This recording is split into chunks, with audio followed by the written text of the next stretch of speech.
अस्सलाम वालेकुम and welcome to urduitacademy.com। आज के लेक्चर में हम 32 नंबर लेक्चर में देखने जा रहे हैं गूगल क्लाउड लोड बैलेंसर के साथ क्लाउड आर्मर किस तरह काम करता है। गूगल क्लाउड आर्मर गूगल की एक सिक्योरिटी प्रोडक्ट है जो कि एप्लीकेशन 11 एप्लीकेशन के लेयर के अटैक्स के थ्रू आपको प्रोटेक्ट करती है। ठीक है, गूगल क्लाउड आर्मर एक प्रोडक्ट है और रिसेंटली एक क्लाइंट केस स्टडी भी है जो कि मैं एंड ऑफ लैब शो करवाऊँगा। तो बहरहाल लैब में करना है क्या है कि हमने वही पुरानी लैब वाला काम करना है, जैसे हमने ऑटो स्केलिंग और वो लोड बैलेंसर क्रिएट किया था। रूल्स बनाएंगे, टेम्पलेट बनाएंगे, इंस्टेंस ग्रुप बनाएंगे, आईपीवी लोड बैलेंसर बनाएंगे। उसके बाद लोड बैलेंसर को टेस्ट करेंगे। उसके बाद वहाँ पे क्लाउड आर्मर की पॉलिसी को अटैच करके उसको डिज़ाइन करके देखेंगे किसी आईपी को। सो अब मैं क्विकली थोड़ा करूँगा क्योंकि मैं लैब पहले भी करवा चुका हूँ, तो speedily I will do this lab in speedy mood. So किसी को अगर कोई कन्फ्यूजन हो तो थोड़ा स्लो करके भी देख सकता है, या तो मेरी पुरानी लैब को भी देख सकता है। उसमें भी सेम स्टेप्स ऑफ टास्क को परफॉर्म किया गया है जिसके अंदर हम स्ट्रेस टेस्टिंग और ऑटो स्केलिंग को हमने कन्फिग्रेशन की है। तो इसके अंदर उसमें फ़र्क क्या है कि वहाँ पे ना लोड बैलेंसिंग मूड थोड़ा डिफरेंट था। यहाँ पे ऑटो स्केलिंग हम सीपीयू के बेस पे करेंगे, वहाँ पे ऑटो स्केलिंग हमने एचटीटीपी रिक्वेस्ट के मोड पे की थी। बस इसमें मेजर डिफरेंस यही होगा। सो मूविंग फॉरवर्ड मैं स्पीडली करूँगा। और यहाँ पे ये भी डिफरेंस है कि इस दफ़ा हमने लैब में मशीनों पे पब्लिक आईपी लगाए रहने देने हैं और उस लैब में हमने काम नहीं किया था। सो एग्री कर दिया। स्पीडली सबसे पहले काम शुरू कर दूंगा जी। सारे फायरवॉल में जाऊंगा, वीपीसी में जाऊंगा, फायरवॉल में जाऊंगा, रूल क्रिएट करूंगा, वेब सर्वर के लिए रूल क्रिएट करूंगा, ठीक है, और फिर प्रॉप सर्वर का रूल क्रिएट करूंगा। सो ये मैं क्रिएट फायरवॉल रूल कर रहा हूँ। इसके बाद मैं इसका नाम दे दूंगा, उसके बाद इसकी आईपी रेंज डिफाइन कर दूंगा और टैग डिफाइन कर दूंगा। ये रेंज डिफाइन कर दी, इसका टैग डिफाइन कर दिया मैंने, और ये मैंने इसका टैग डिफाइन किया। पोर्ट नंबर 80 वेब सर्वर पे दुनिया भर में कहीं से भी डिफ़ॉल्ट वीपीसी अलाउ करवा दो। अगला जो मैं रूल क्रिएट करने लगा हूँ उसके ऊपर मैं हेल्थ चेक का रूल क्रिएट करूँगा जो कि प्रोब आईपी होते हैं गूगल के दो, जो हमने पिछले लेक्चर में बड़े डिटेल से उसको देखा था, जाके उनकी वेबसाइट आईपीज़ को भी हमने वेरीफाई किया था। क्रिएट फायरवॉल रूल दोबारा करूँगा, यहाँ पे उसका नाम दूंगा। उसके बाद इसके जो टैग्स हैं, मतलब कि जो हमारे पास जो पुराना फायरवॉल रूल है वो इसका टैग है, ठीक है।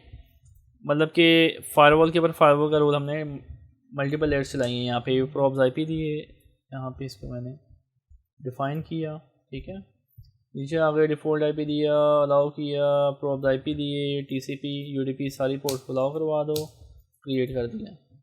यहाँ पे हमने सिर्फ फायरवॉल रूल और अभी हमने क्या किया कि इसके साथ में हमने जो है फायरवॉल रूल और हमने इसके बाद अपना एचटीटीपी जो प्रॉब रूल होते हैं बैकएंड हेल्थ चेक के रूल वो क्रिएट किए लोड बैलेंसर के।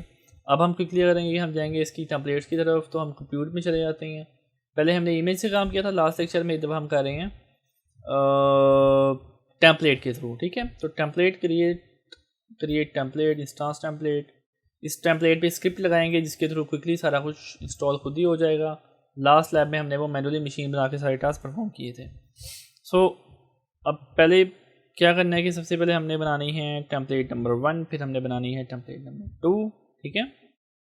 सो यहाँ पे मैं क्या करूँगा कि मैं यहाँ पे जाके अपना जो है यूएसए का टेम्पलेट क्रिएट कर लूँगा।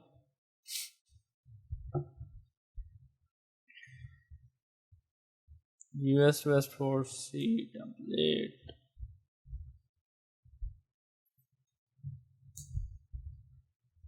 ये मैंने टेम्पलेट का नाम रख लिया। ई सीरीज़ मशीनें रखनी है, इसको नहीं छेड़ना।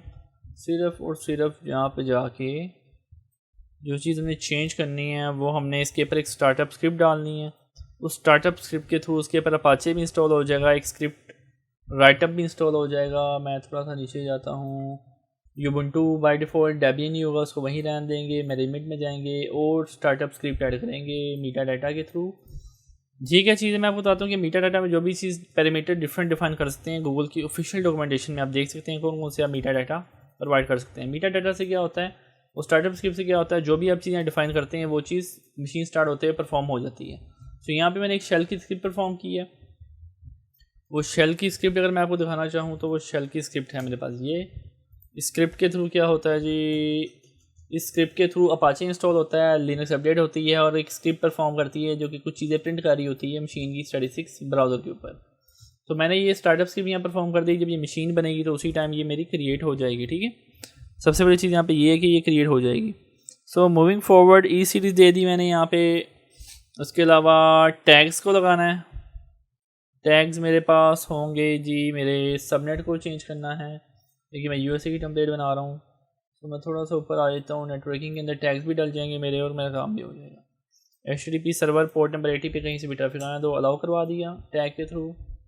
नेटवर्किंग में मैंने इसका यूएसए का सबनेट US वेस्ट 4 का US west 4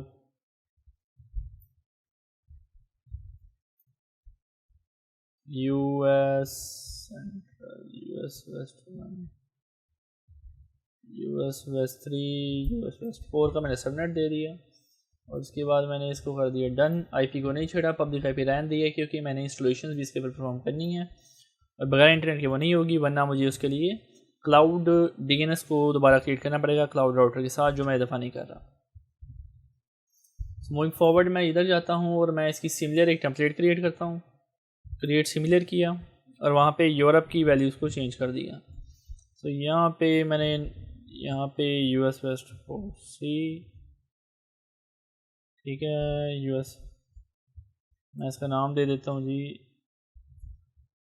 US 1 Europe waste 1 इसका नाम दे दिया। और इसकी अब चीज़ें चेंज करते हैं, सब कुछ वहीं पे होगा। नेटवर्किंग का टैग मैं देख लूँ और नेटवर्किंग का सबनेट इसका चेंज कर दूँ।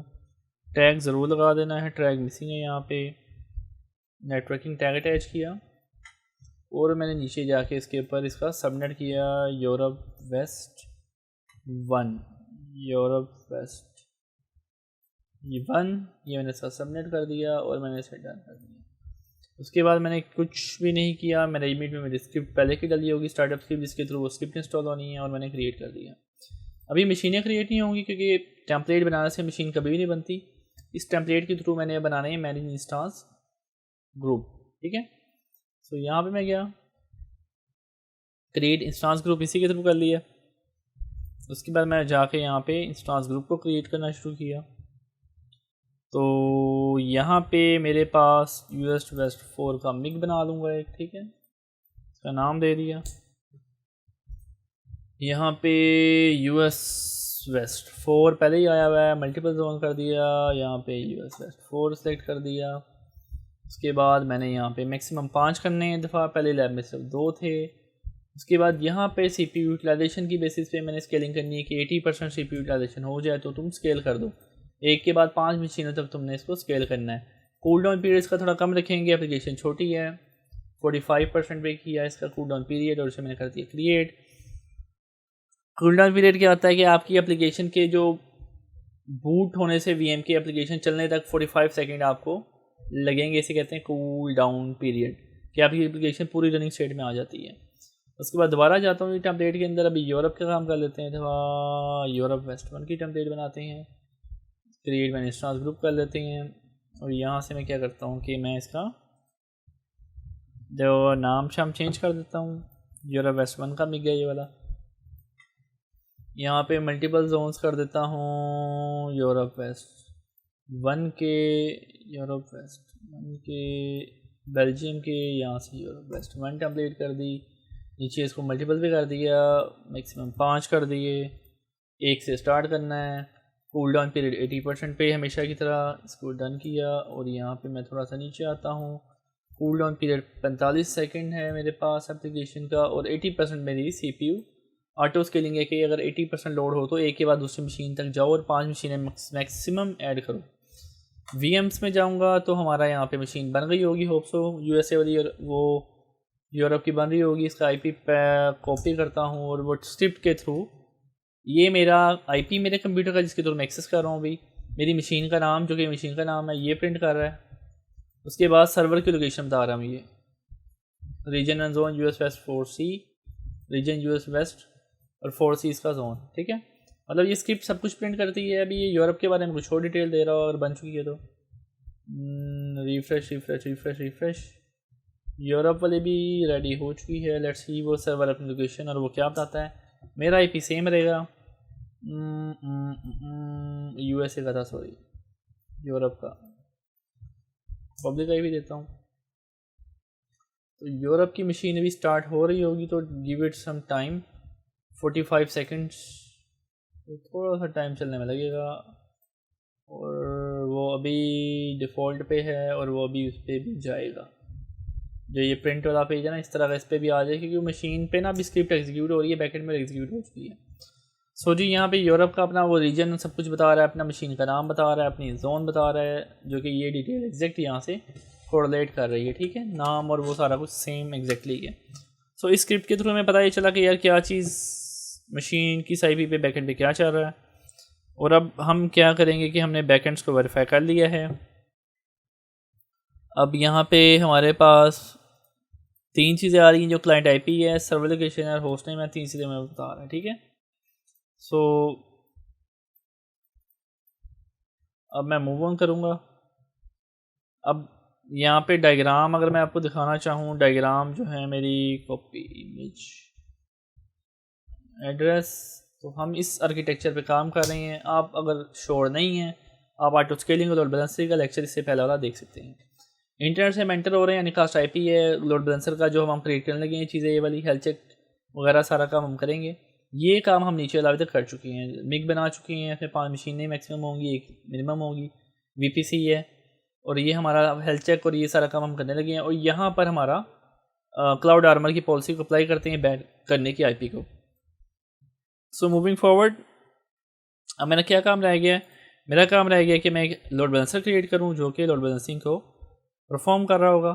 तो मैं जाता हूँ जी लोड बैलेंसर के लिए, लोड बैलेंसिंग के अंदर यहाँ पे क्लिक करता हूँ, लोड बैलेंसर के ऊपर LOADBALANCING, लोड बैलेंसिंग पे क्लिक कर दिया मैंने। लोड बैलेंसिंग पे क्लिक करने के बाद मैंने लोड बैलेंसर किया, मैंने स्टार्ट कॉन्फ़िगरेशन की, इंटरनेट टू माई VMs, और लोड बैलेंसर की मेरी कॉन्फ़िगरेशन मैंने क्या क्या सेटिंग्स देनी है। स्टार्ट कॉन्फ़िगरेशन की, इसको छोड़ देते हैं डिफ़ॉल्ट पे ही, और उसका नाम नेक्स्ट करते हैं। इसको हमने क्लासिक यूज़ किया था, तो नॉर्मल लोड बैलेंसर यूज़ कर रहे हैं। HTTP लोड बैलेंसर इसका नाम रखा, फ्रंट एंड का नाम रख दिया मैंने FEIPv4, ठीक है, IPv4 मैंने इसका दिया। और यहाँ पे इसकी कॉन्फ़िगरेशन में मज़ीद मैंने क्या सेटिंग्स चेंज करनी है। इसके लोड बैलेंसर का एक ही फ्रंट एंड हमने बनाना है स्लैब के अगेंस्ट, ठीक है, बेहतरीन है। From internet to my backend की कॉन्फ़िगरेशन, ये IPv4 का मेरा फ्रंट एंड है, डन किया। बैकेंड में क्या है, बैकेंड पहले क्रिएट कर लेता हूँ, बैकेंड सर्विस का मैंने नाम देना है HTTP बैकेंड, और इसके अंदर मैंने डालने हैं जी बैकेंड अपने जो मैनेज इंस्टांस ग्रुप्स हैं। सो एक मेरा USA का हो जाएगा, ठीक है। और इसकी जो सेटिंग्स हैं, इसको मैंने क्या डिफ़ाइन करना है, सेटिंग्स के ऊपर मैंने इसकी जो रिक्वेस्ट मोड है वो मैंने करना है रेट के ऊपर, मतलब कि 50% जो हैं आपने रिक्वेस्ट, दोनों जितने भी पीछे पीछे चल रही हूँ उनके ऊपर 50% आपने ट्रैफिक को डिस्ट्रीब्यूट करना है, रिक्वेस्ट को 50% रिक्वेस्ट को सारे के ऊपर करना है। और जैसे ही अगर रेट बढ़ता रहेगा, हिट्स बढ़ती रहेंगी, 1 से 2 मशीन, 3 से 4 मशीन बनती रहेंगी, लेकिन सब मशीनों पे 50% को इक्वली वो डिस्ट्रीब्यूट करेगा रिक्वेस्ट को। सो मेरा USA का बन गया अभी। उसके बाद मैं दोबारा CDN की भी ज़रूरत नहीं है, ऐड बैकेंड दोबारा किया। उसके बाद जो मेरा बैकेंड बनेगा, मेरा यूरोप वेस्ट 1 का मिग बनेगा, तो यूरोप वेस्ट 1 का मिग होगा मेरा। इसके अलावा मेरी पोर्ट नंबर 80 होगी मशीनों की, वेब सर्वर चल रहा है पीछे अपाची का। उसके बाद यहाँ पे जो मैंने है यूटिलाइजेशन मोड पे करना है कि मेरी पीछे जितनी मशीनें हैं उनको 80%, यहाँ पे मैंने यूटिलाइजेशन यूज़ करना है। मेरे पास 80% आप पर इंस्टांस, आपने 80% CPU यूटिलाइजेशन पीछे मेंटेन करनी है सब मशीनों की। अगर वो ज़्यादा हो तो उसके बाद दूसरे पे उसको शिफ्ट करना है। इसको मैं डन किया, तो ये मैंने कर लिया एक दफ़ा यूटिलाइजेशन की बेसिस पे, ठीक है। इससे होता क्या है कि जो लोड बैलेंसर है ना, वो ये ट्राई करता है कि जितने भी पीछे इंस्टांस हैं उनकी CPU यूटिलाइजेशन 80% से कम रखता है। मतलब जिसकी 80% से फिर ज़्यादा हो जाएगी, फिर वो दूसरे उसके मशीन के ऊपर, जो मैनेज इंस्टांस ग्रुप की मशीन है, दूसरी उसके ऊपर लोड को शिफ्ट करना शुरू कर देगा लोड बैलेंसर। यहाँ पे ये काम हो रहा होता है। सो यहाँ पे एक चीज़ है कि हमने हेल्थ चेक को क्रिएट करना है। अब हेल्थ चेक हमने क्रिएट नहीं किया था दफ़ा पहले, और अब जब हम बाद में कर लेते हैं तो हम कंपलसरी है क्रिएट कर लेते हैं। HTTP का हेल्थ चेक है, इसको डिफ़ाइन कर दिया। यहाँ पे बैकएंड की पोर्ट बतानी होती है बस। सो बैकएंड की पोर्ट 80 डिफाइंड है।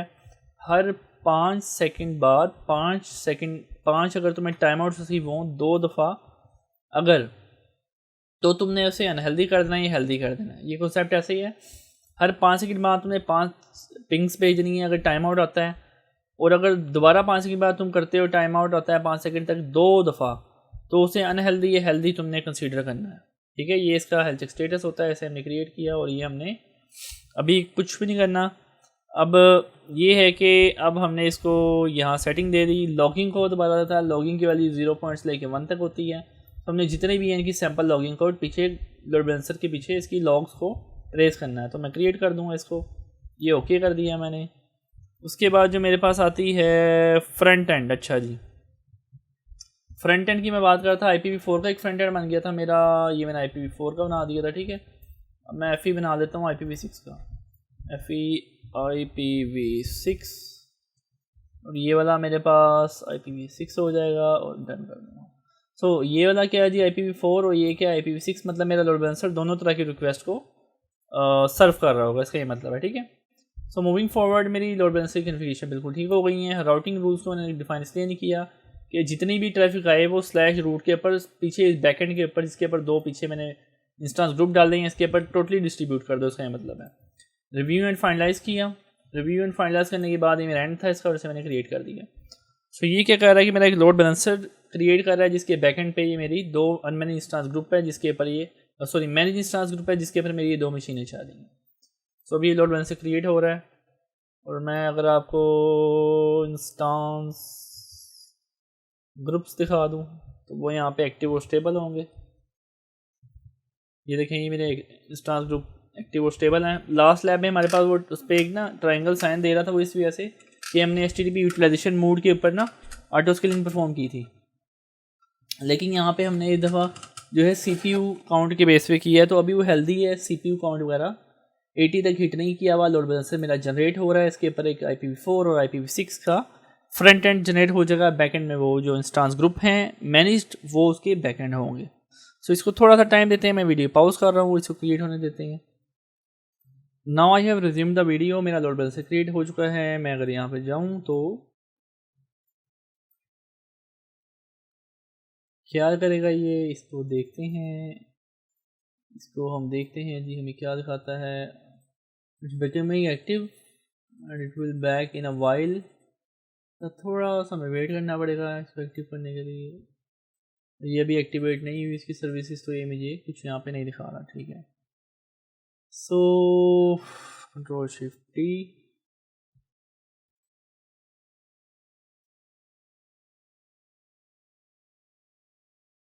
ये मेरा लोड बैलेंसर का IP है, इसे गो किया, नोप। फिर अभी भी लोड बैलेंसर वार्म अप हो रहा है, बैकएंड की सर्विसेज को पिक कर रहा है। ठीक है, इसको थोड़ा सा टाइम देते हैं। अच्छा, सो ये हमारा जी कितना काम हो गया। अगर हम डायग्राम देखना चाहें तो डायग्राम में हमारा ये सारा हिस्सा कंप्लीट हो चुका है। हेल्थ चेक बन गया है, इंटरनेट से ट्रैफिक के लिए IP आ गया है, बैकएंड लग गए हुए हैं, और अब इसके साथ हम चीज़ों को अब चेक करेंगे कि काम कर रही हैं कि नहीं कर रही हैं। सो अब मूविंग फॉरवर्ड, अब इसको टेस्ट करेंगे। अब जो क्लोजेस्ट रीजन है वहाँ से यूरोप का है या बंदा चाहे अमेरिका का है, वो वहाँ से उसको ट्रैफिक को सर्व कर रहा होगा।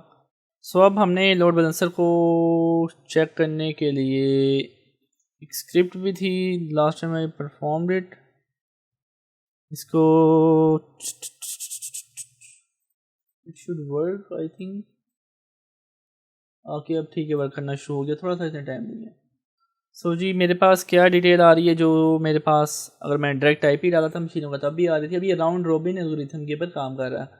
राउंड रोबिन पे कभी रिक्वेस्ट इस पर आ जाएगी, कभी रिक्वेस्ट उन मशीनों पे आ जाएगी। मैं यूरोप से शायद मेरी लेटेंसी ज़्यादा बेहतर है, करीब है, तो मैं यूरोप का लोकेशन दिखा रहा है। अगर मैं इसको रिफ्रेश करूँ सो योर IP एड्रेस, ठीक है, IP एड्रेस मेरा एक ही है, यूरोप का ही दिखा रहा है मुझे, क्योंकि मैं यूरोप से ज़्यादा करीब हूँ, पाकिस्तान यूरोप से ज़्यादा करीब है। लेकिन अगर मैं जियो पिकर पे आपको दिखाऊँ तो जियो पिकर पे जियो पीकर तो ये अमेरिका के ऊपर अमेरिका दिखाएगा मोस्ट प्रोबेबली। लोड बैलेंसर को यहाँ जाते हैं, जियो पिकर पे दुनिया भर से हम किसी भी वेबसाइट को एक्सेस करके देख सकते हैं कि कहाँ से एक्सेस हो रही है।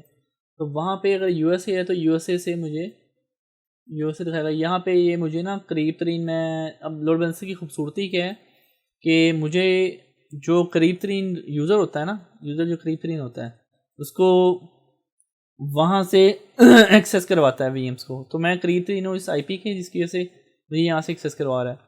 दूसरी बात ये है कि ना राउंड रोबिन अब जो इसके पीछे मशीनें बनती रहेंगी ना, उसके ऊपर मुझे कभी एक मशीन से रिक्वेस्ट आ रही है, कभी दूसरी मशीन से रिक्वेस्ट आ रही है। लोड बैलेंसर के पीछे जितनी मशीनें चल रही होंगी, तो अगर मैं आपको थोड़ा सा जूम करके दिखाऊं तो ये देखिए ना, इसके अंदर भी दिखा रहा है वर्जीनिया, ये यूएसए है। वर्जीनिया में एक्सेस कर रहा है ये यूएसए से, यहाँ पे भी यूएसए से कर रहा है, यहाँ पे भी यूएसए से कर रहा है, सिंगापुर में, आयरलैंड में कर रहा है, यूरोप से। ये थोड़ा जूम इन करना पड़ेगा इसको, अगर मैं क्लिक करूँ ये देखेंगे आयरलैंड में इसको करीब 3 लेटेंसी आ रही है, यूरोप से वहाँ से जा रहा है। वर्जीनिया में से करीब 3 लेटेंसी आ रही है, यूएसए से तो वहाँ से जा रहा है, देखें यूएसए से जा रहा है, ठीक है। सो और ऑस्ट्रेलिया से करीब 3 लेटेंसी आ रही है, आई थिंक यूएसए की, वहाँ से जा रहा है। और सिंगापुर में भी यूएसए की करीब 3 लेटेंसी आ रही है, वहाँ से जा रहा है। सिर्फ और सिर्फ कैलिफोर्निया में भी यूएसए होगा मोस्ट प्रोबेबली, हाँ जी वही है। आयरलैंड बेसिकली यूरोप में आता है, तो जब वो यूरोप से एंटर होती है ट्रैफिक देखें तो वो दिखाता है आपको यूरोप, और मैं भी यूरोप से हूँ करीब, तो मेरी लेटेंसी यहाँ से अच्छी आ रही, तो मुझे वो लोड बैलेंसर ऑटोमेटिकली यूरोप के इंस्टांसेस को सर्व कर रहा है। तो that is the beauty of the load balancer कि आप जहाँ से करीब तरीन होते हैं वही इंस्टांस बैकएंड आपको रिक्वेस्ट सर्व कर रहे होते हैं क्विकली, तेज़ तरीके से, ठीक है। मूविंग फॉरवर्ड, अब मैं एक ना टेस्टिंग ईवीएम बनाऊंगा। अब हम जा रहे हैं जी लोड बैलेंसर की, कितना काम हमने कर लिया जी परफॉर्म, लोड बैलेंसर बन गया है, टेस्टिंग की तरफ जा रहे हैं, फिर डिनाई आईपी करेंगे, सारा काम हो चुका है। अभी मूव करेंगे हम, अभी बिल्कुल स्टेबल स्टेट में इंस्टांसेस ना, कोई लोड नहीं है। अब इनके बाद लोड को जनरेट करेंगे किस तरीके से, इंस्टांस ग्रुप्स, इसको इधर रहने देता हूँ, नए टैब में एक मशीन बनाता हूँ। अब एक मैं मशीन बनाऊंगा सीज वीएम। तो सीज वीएम क्या करती है कि इनके ऊपर लोड को जनरेट करेगी, क्रिएट इंस्टांस, इनके ऊपर हिट्स को परफॉर्म करेगी। तो मैं इसके ऊपर कॉपी कर लेता हूँ, क्विकली मैं एक वीएम बनाता हूँ इस पर अटैक करने के लिए, यूएस सेंट्रल 1 के अंदर, मतलब कि यूएसए की तरफ से अटैक इनिशिएट होगा, यूएस सेंट्रल 1A के अंदर मैं मशीन बनाऊंगा, ठीक है, बेहतरीन है। N1 इसकी मैंने टाइप दे देनी है as per the lab requirements, ठीक है। इसके बाद मैंने इसको कुछ नहीं करना, उसके बाद मैंने इसका कोई भी मज़ीद चीज़ के ऊपर नहीं छेड़नी, बेहतरीन है। और मैंने इसके ऊपर एक इंस्टॉल करनी है चीज़, वो है वो मैं बाद में करता हूँ, ठीक है। क्रिएट कर लेते हैं अभी मशीन। अभी इसके ऊपर एक टूल इंस्टॉल करेंगे, ये टूल अटैक परफॉर्म करेगा मेरे इस लोड बैलेंसर के फ्रंट एंड आईपी पे, मतलब इसके ऊपर। तो जो IPv4 की रिक्वेस्ट हैं वो इसके थ्रू प्रॉक्सी हो रही होती हैं, IPv6 की रिक्वेस्ट हैं इसके थ्रू प्रॉक्सी हो रही होती हैं। डेट इज टेक्निकल थिंग, मैं इसको यहाँ पे डिफाइन नहीं कर रहा। प्रॉक्सिंग किस तरह काम करती है, ये मेरी सीज की वीएम क्रिएट हो रही है जो हमला करेगी मेरे फ्रंट एंड लोड बैलेंसर पे। SSH पे जाता हूँ और मेरे पास ये भी एक नए टैब में विंडो के अंदर ही मेरी इनिशिएट हो जाएगी, ये इनिशिएट हो जाएगी। इसका फॉन्ट शॉन्ट थोड़ा सा बड़ा कर देते हैं as per the requirements, machine ज़रा पहले पावर ऑन हो जाए।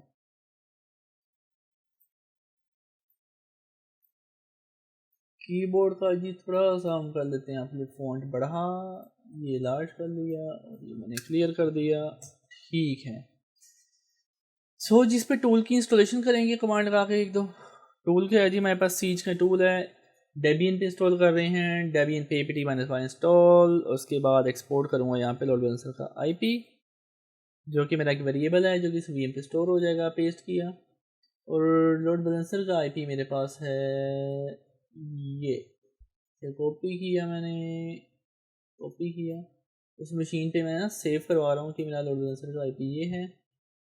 सो export LB underscore IP equals to space, तो पीछे से कमांड रिमूव कर देता हूँ, ये लें जी। अब मैं अगर एको करूँगा एको डॉलर LB_IP, तो मेरा IP प्रिंट करेगा लोड बैलेंसर का। मतलब मैंने अभी इसके बाद IP सेव करवा दी है। अब मैंने क्या करना है, मैंने ना सीज के टूल के थ्रू ना अटैक को परफॉर्म करना है। वो मेरे पास कमांड है ये वाली, सीज -250 और T150 अराउंड 250 मिनट तक 350 इसके नोड्स अटैक करेंगे इस लोड बैलेंसर IP पे। इसका ये मतलब है no configuration and templates to don't cease run cease file कोई एरर दिया छोटा सा, इसको छोड़ देते हैं। सो अभी क्या हो रहा है कि इसने ना सेम ही आउटपुट देना था। और अब मैं आ जाता हूँ जी अपने बैकएंड्स के ऊपर। ठीक है, अब मैं आपको बैकएंड दिखाता हूँ कि वहाँ पे इस VM के थ्रू अटैक होना शुरू हो गया होगा। इंस्टांस ग्रुप लोड बैलेंसर मेरे पास आता है जी, मेरे पास मॉनिटरिंग। थोड़ा सा इसको टाइम देंगे, तो रिफ्रेश करता हूँ। ये मेरे पास बैकएंड है जी, ये वो बैकएंड है। बैकएंड के अंदर 2 USA यूज़ की मशीनें चल रही हैं। यहाँ पे यूज़ बाय दिस आ रहा है। ठीक है, मैं लोड बैलेंसर पे जाता हूँ, यहाँ पे जाता हूँ, मॉनिटरिंग में जाता हूँ, तो जी मेरे पास अटैक आना शुरू हो गया। तो ये मेरी मशीन है, अमेरिका से है, ये पूरा IP4 के थ्रू अटैक परफॉर्म कर रही है। ठीक है, और यहाँ से पूरी ट्रैफिक पाइपलाइन जा रही है पीछे, जो कि पीछे बैकएंड के ऊपर जनरेट हो रही है। और मेरे पास ये यूरोप की हैं, ये मेरे पास अमेरिका है, एशिया से मैं खुद आ रहा हूँ। तो मेरे पास ट्रैफिक मतलब कि जनरेट होना शुरू हो चुकी हुई है। ठीक है, 2 से 3 मिनट बाद इसको मॉनिटरिंग करेंगे तो मज़ीद भी ट्रैफिक यहाँ पे परफॉर्म होना शुरू हो जाएगी। अब हम क्या करेंगे, कि हम इसको ऑटो स्केलिंग भी देखते हैं, साथ साथ कुछ स्केलिंग भी कर रहा है कि नहीं। भाई लोड इतना अच्छा जनरेट ना हुआ हो इन टेम्पलेट्स पे, ये भी देखते हैं साथ साथ बैठ के। ये मेरे पास है लोड, छोड़ी सी जाने में ना 2 से 3 मिनट एटलीस्ट लग जाते होते हैं। ये USA की है। मॉनिटरिंग पे अगर लगा दूँ तो अभी यूटिलाइजेशन 0.49, मतलब रियल टाइम में भी नहीं दिखा रहा। ऑटो रिफ्रेश पे लगा दूँगा, आई होप कि थोड़ा थोड़ा इसको अपडेट करना शुरू कर देगा अभी। तो नहीं, ट्रांसलोड इतना ज़्यादा नहीं आ रहा। ठीक है, बेहतरीन है। सो क्या करते हैं, थोड़ा सा वेट करते हैं। ठीक है, और ट्रैफिक अभी ना बेसिकली USA की तरफ जाएगी, क्योंकि और अगर वो वहाँ पे मैं दिखाऊँ दोबारा आपको, तो north America total urban traffic मैं आपको दिखाता हूँ। मॉनिटरिंग,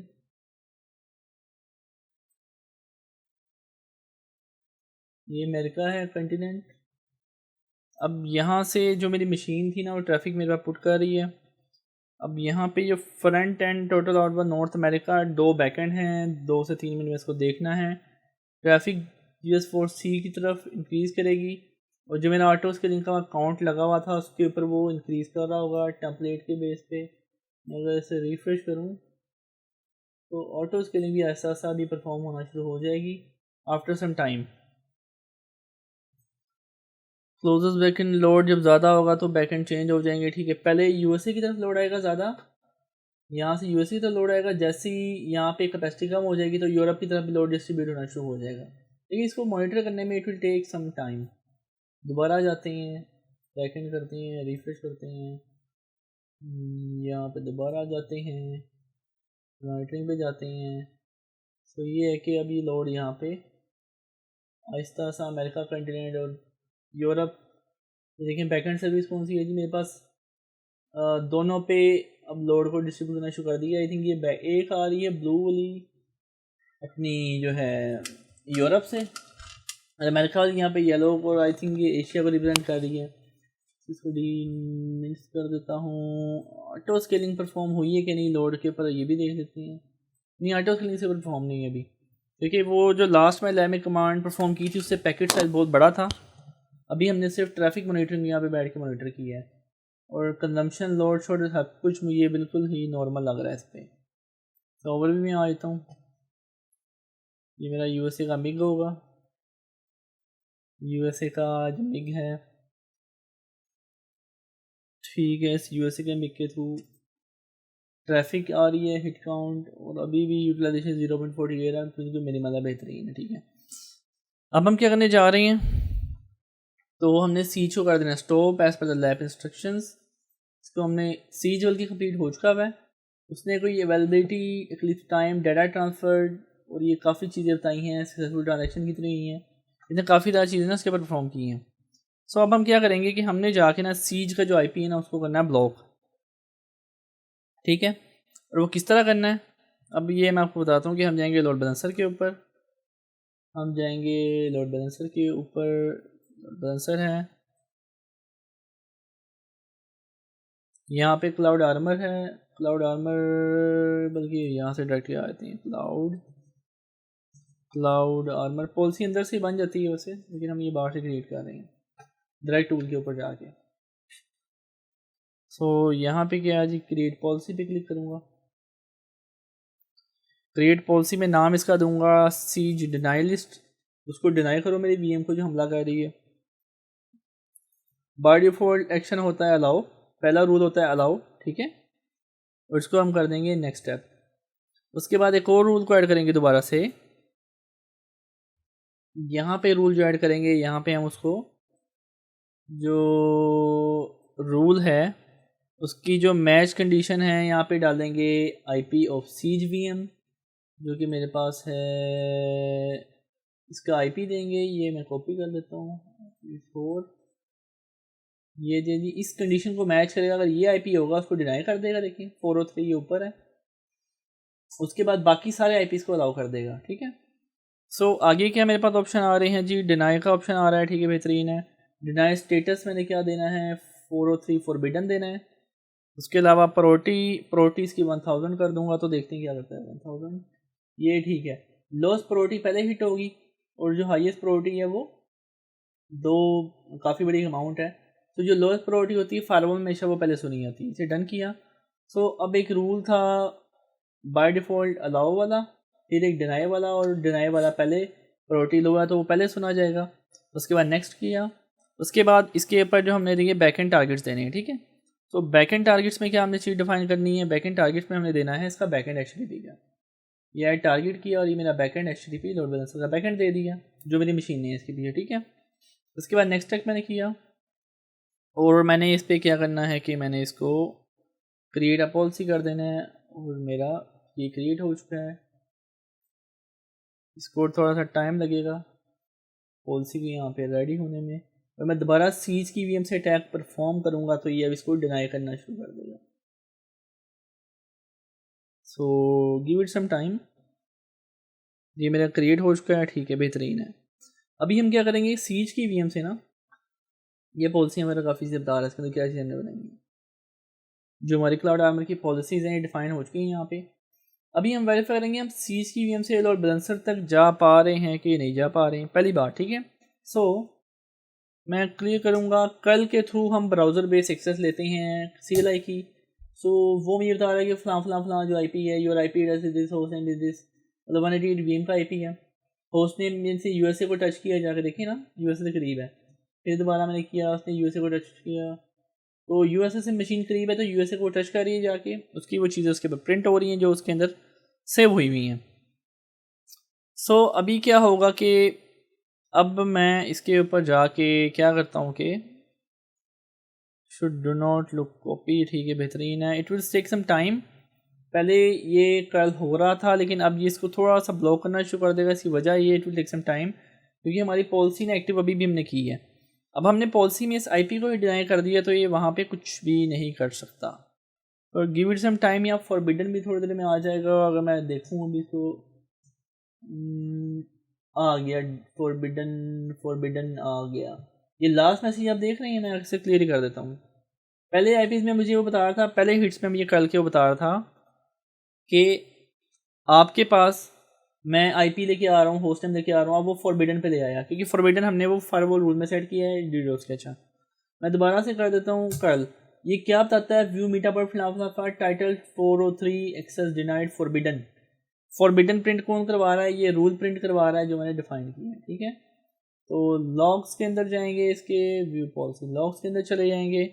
अब हम क्या करेंगे, सीज के थ्रू एक दोबारा अटैक को परफॉर्म करेंगे और रियल टाइम में देखेंगे कि कितने अटैक्स को ये रियल टाइम में जो आईपी ने डिनाई किया ऐसे वो डिसेबल कर रहा है। सो मैं इसको दोबारा सीज का टैग लगा देता हूँ और अब फुल टाइम यहाँ पे लॉग्स जनरेट होना शुरू हो जाएंगे deny deny deny deny deny के।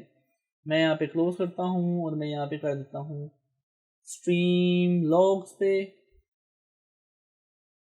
और यहाँ पे अभी मेरे लॉग स्ट्रीम करना शुरू कर देंगे। ये स्ट्रीम लॉग्स पे क्लिक किया है ना, तो अभी लॉग्स की स्ट्रीमिंग स्टार्ट कर रहा है बेसिकली। सो अभी ये रियल टाइम में ना देखें, ये 3 लॉग्स एंट्री है, ये स्ट्रीमिंग इसने लगा दी है। सो बहुत ही रियल टाइम में ना आप लॉग्स को देखें, ये लॉग चलते आ रहे हैं 547, 548, 294 बाइट साइज था, 141 मिली सेकेंड की डेंसिटी थी। तो क्या हो क्या रहा है अभी यहाँ पे, ये जितने भी हिट्स उस मशीन से आ रहे हैं उन हिट्स को डिनाई कर रहा है। मैं अगर किसी को बड़ा करूँ तो इसके अंदर एक चीज़ होती है पेलोड, ठीक है, मैं इसको ऐसे बड़ा नहीं कर पाऊँगा। मैं स्टॉप स्ट्रीम करता हूँ 1 मिनट के लिए, तो मैं आपको दिखाता हूँ इसके अंदर एक होती है पेलोड। पेलोड क्या होता है, मैं थोड़ा सा बड़ा करने की कोशिश करता हूँ ताकि रीडेबिलिटी का किसी को इशू ना हो मजीद। देखिए ये पॉसिबल नहीं है, ये स्क्रीन ही थोड़ी ऐसी है, आपको शायद वीडियो जूम करके देखनी पड़ेगी वरना मैसअप हो जाएगा फुल। तो पेलोड के अंदर जाते हैं, enforce policy security policy.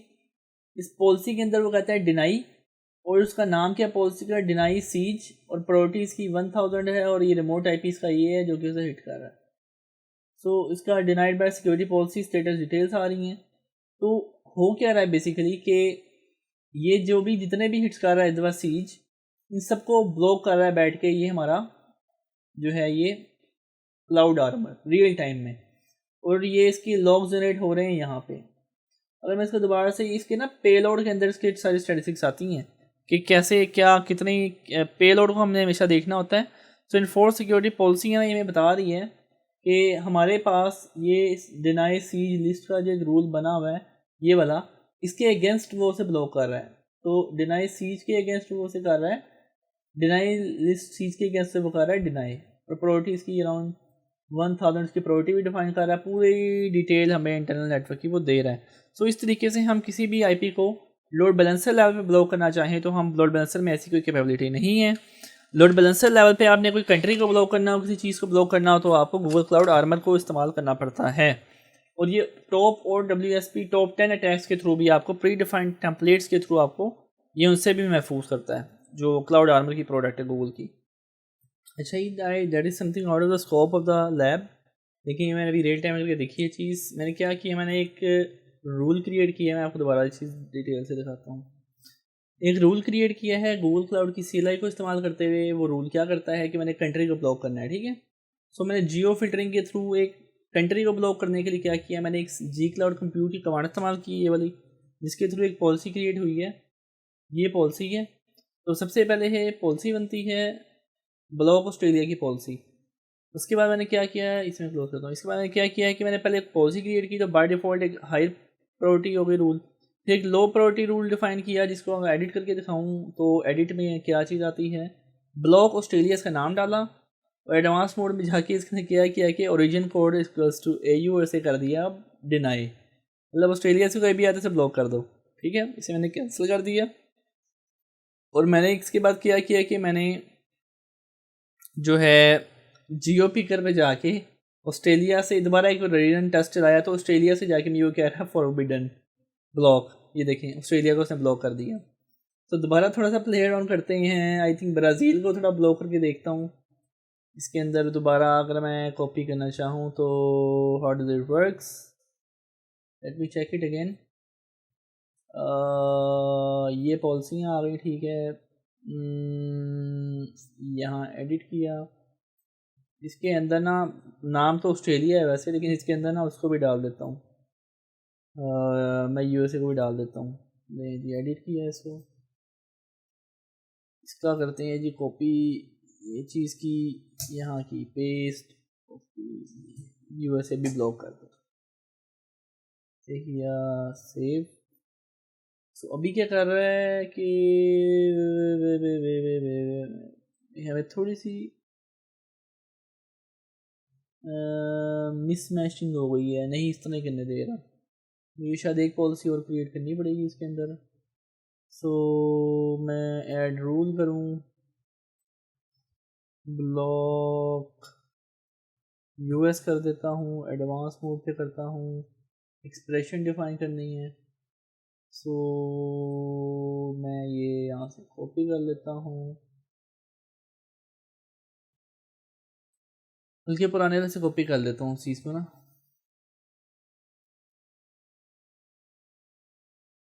Block Australia जो रूल है उसे कॉपी करना है, उसकी रेजेक्स वैल्यू को यहाँ एडिट किया, ये मैचिंग, ये चीज़ मुझे कॉपी करनी है। ये मैचिंग पे आई थिंक यूएसए लिखता हूँ, यूएस, ठीक है, ये ब्लॉक कर देता हूँ। इसकी प्रायोरिटी करता हूँ 999, ठीक है, मतलब कि यूएसए भी ब्लॉक है, ऑस्ट्रेलिया भी ब्लॉक है, बाकी सब अलाउ है। उसके बाद फॉरबिडन दे दो और ऐड कर दो, ठीक है। अभी मैंने इस रूल के थ्रू क्या किया, पहले एक मेन पॉलिसी बनाई है, उसके अंदर ना इसका नाम मैं चेंज करके ये भी कर सकता हूँ कि ब्लॉक ऑस्ट्रेलिया नहीं, ब्लॉक कंट्रीज़ लिख सकता हूँ, लेकिन वो बाय डिफ़ॉल्ट मैंने गूगल से देख के बनाई थी अभी। तो उसके अंदर अब क्या हो रहा है जी, ब्लॉक यूएसए कर दिया, 999 प्रायोरिटी लगा दी, अभी अमेरिका को भी मोस्ट प्रोबेबली ये कर देगा ब्लॉक। तो कैसे चेक करेंगे, मैं इसको रीलोड करता हूँ पेज को, अगर रियल टाइम में पॉलिसी इन्फोर्स हो रही है, वहाँ पे जो रूल्स हैं वो इन्फोर्स हो रहे हैं रियल टाइम में, तो मेरी यहाँ पे यूएसए की लोकेशन भी ब्लॉक हो गई होगी, वर्जीनिया, सिंगापुर, कैलिफोर्निया नहीं, ये रियल टाइम इन्फोर्स नहीं, that give it some time. Video को दोबारा रिज्यूम कर रहा हूँ। जो मैंने रूल्स क्रिएट किए थे ऑस्ट्रेलिया को ब्लॉक करने के लिए और यूएसए को ब्लॉक करने के लिए, उसने ब्लॉक कर दिया है। मैं आपको दिखा देता हूँ, ये मेरी ऑस्ट्रेलिया थी, बैकएंड करता हूँ दोबारा। तो ये मैंने कंट्री ब्लॉकिंग की है, कंट्री लेवल ब्लॉकिंग में मेरा क्या ऑस्ट्रेलिया और यूएसए ब्लॉक है, ठीक है, दो कोर्ट्स मैंने ब्लॉक किया हुआ है। इसकी 999 प्रायोरिटी है। और अगर मैं आपको दिखाना चाहूँ तो ये मेरे पास Virginia is in USA and California is in USA, और ऑस्ट्रेलिया को पहले ब्लॉक किया हुआ है, ये देखें, वर्जीनिया ब्लॉक हो गया, कैलिफोर्निया ब्लॉक हो गया, ऑस्ट्रेलिया ब्लॉक हो गया, इस तरीके से। तो होता क्या है कि ना कुछ जिस कंट्री से आपकी डीलिंग ना हो या आपकी एप्लीकेशन वहाँ पे मतलब कोई आपके राइवल्स हो सकते हैं, कंपेटिटर्स हो सकते हैं, तो आप एप्लीकेशन को उन कंट्रीज में ब्लॉक कर देते हैं। सो हमने इसके थ्रू एज अ बोनस अभी हमने रियल टाइम में ये भी करके देख लिया, और मैं स्ट्रीम लॉग्स कर रहा था, तो इसकी सेकंड, अगर ये मुझे इसकी security policy, Jason payload, security policy request, country वाली में नज़र नहीं आई यहाँ पे। तो ये है कि ना यहाँ पे इसने कंट्री लेवल ब्लॉकिंग को भी स्टार्ट कर दी है। तो that is about the lab, कि हम लॉग्स को यहाँ पे दे सकते हैं, पेलोड के अंदर पूरी डिटेल आती है, लोड बैलेंसर के साथ आपका क्लाउड आर्मर काम करता है, आप यहाँ पे रूल्स क्रिएट करते हैं, उससे अगेंस्ट आपके काम परफॉर्म हो रहे होते हैं। आप मल्टीपल पॉलिसियाँ भी क्रिएट कर सकते हैं।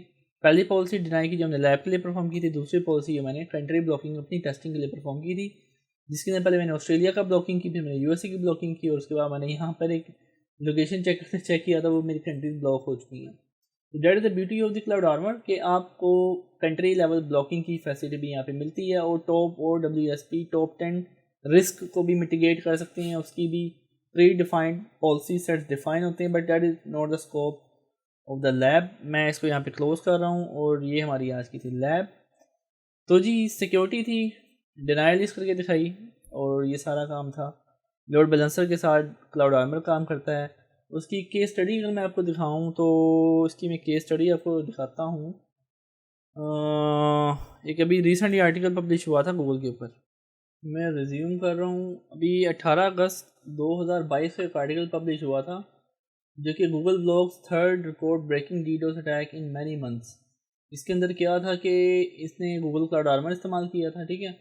46 मिलियन रिक्वेस्ट पर सेकंड आई थी जब अटैक के अंदर, 46 मिलियन रिक्वेस्ट पर second, 76 large and previous recorded DDoS attacks that cloud were thwarted earlier the same month। और इसके अंदर 10 traffic to website the world top 10 second, इसमें गूगल ने ना क्लाउड आर्मर का इस्तेमाल किया था, जिसमें वो बताता है कि 5256 सोर्स IP फ्रॉम 132 कंट्रीज इन्होंने अटैक किया था। डीडोस फ्लड 2022 PDF पब्लिशिंग हुई है कोई इस तरीके से ना। तो ये बहुत बड़ा अटैक था जो गूगल के कस्टमर पे हुआ था, और गूगल की क्लाउड आर्मर की टेक्नोलॉजी ने इसको मिटिगेट किया था। सो गूगल क्लाउड आर्मर आपको किस तरह के रिस्क से मिटिगेट करता है, इसमें ना लेयर 7 एप्लीकेशन लेवल के अटैक्स के थ्रू आपको प्रोटेक्ट करता है। उसमें क्या क्या हो सकती है, SQL injection, DDoS protection, cross attacks, header attacks. Application level layer security ना एक बहुत डिटेल्ड फील्ड है। इसके लिए आपको ना टाइप ऑफ हेडर पता होने चाहिए, टाइप ऑफ अटैक्स पता होने चाहिए, बोर्ड्स अटैक किस तरह है, उसकी रेजिक्स वैल्यू बनती हैं और वो आप क्लाउड आर्मर में रूल को डिफाइन करती हैं। तो काफ़ी एप्लीकेशन लेयर के अटैक्स को मिटिगेट कर सकता है। क्रॉस साइट इंजेक्शन ये भी अटैक है, इसको भी क्लाउड आर्मर के थ्रू प्रोटेक्ट कर सकती हैं। So that is about the Google cloud armour.